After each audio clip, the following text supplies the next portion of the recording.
జగిత్యాల జిల్లాలో విషాదం చోటు చేసుకుంది.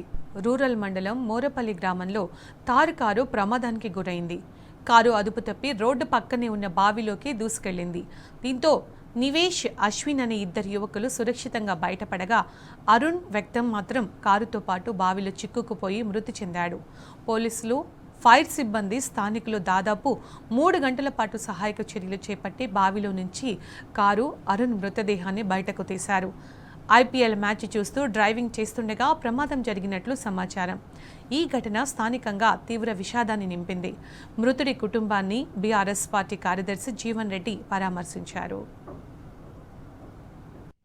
దాసరి అరుణ్ కుమార్ మరియు వాళ్ళ ఫ్రెండ్స్ ఇద్దరు వాళ్ళు మూరపల్లి విలేజ్కి పోయి రిటర్న్ రాత్రి 9 గంటల వరకు ఆ టైంలో రిటర్న్ వస్తుండగా ఈ మూరపల్లి టు కాటిపల్లి మా రోడ్డు మధ్యలో కోళ్ళ ఫారం దగ్గర బావి, రోడ్డు పక్క పొంటే బావి ఉన్నది.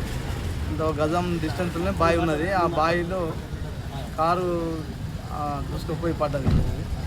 ఇద్దరు చనిపోవడం జరిగింది. అరుణ్ కుమార్ చనిపోవడం జరిగింది. ఇద్దరు బతికిండ్రు. ఆ పక్క పొంట ఉన్న వాళ్ళు వెళ్ళి ఆ జీపును బ్రేక్ చేసి దానిలోకి వెళ్ళి ఇద్దరిని తీసి బతికించిండ్రు. తను స్టీరింగ్ మధ్యలో ఉన్న ఇరుకపోయి చనిపోయింది.